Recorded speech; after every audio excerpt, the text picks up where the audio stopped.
कबुतरांना अन्न पाणी देण्याची हायकोर्टाकडनं बंदी कायम, तज्ज्ञ समिती गठीत करून सखोल अभ्यास करण्याचे निर्देश. देशामध्ये अघोषित एनआरसी लागू झालाय का? एनआरसी लागू झाल्याचं आयोगानं स्पष्ट करावं. उद्धव ठाकरेंचं आयोगाला आव्हान. व्हीव्हीपॅट काढायचा तर निवडणुकांचा फार्स कशासाठी, असाही केला सवाल.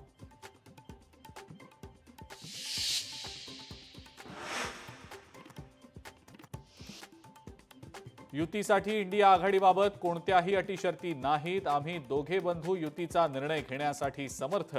मनसेसोबतच्या युतीच्या प्रश्नावर उद्धव ठाकरेंचं मोठं वक्तव्य.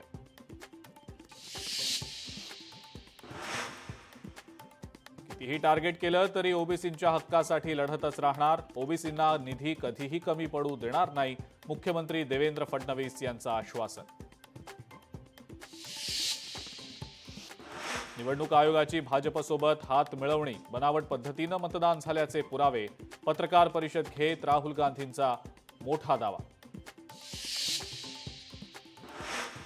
राहुल गांधी सतत खोटी वक्तव्य करतात. राहुल गांधी यंत्रणांना बदनाम करण्याचा प्रयत्न करतात.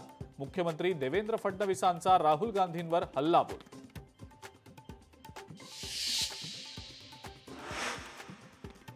लवकरच शेतकऱ्यांची कर्जमाफी होणार. महसूल मंत्री चंद्रशेखर बावनकुळे यांचं आश्वासन. फार्म हाऊस बांधणाऱ्या शेतकऱ्यांना कर्जमाफी नकोय, बावनकुळेंचं वक्तव्य. सनातनवरून केलेल्या वक्तव्याप्रकरणी माजी मुख्यमंत्री पृथ्वीराज चव्हाण यांना मानहानीची नोटीस. बिनशर्त माफी मागा, अन्यथा कारवाईला सामोरं जा. सनातन संस्थेचा पृथ्वीराज चव्हाणांना इशारा.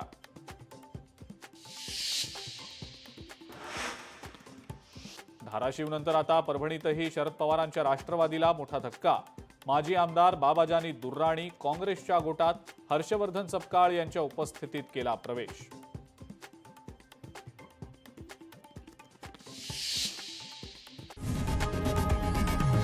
लोकशाही मराठी ऐका, पहा, जागरूक रहा.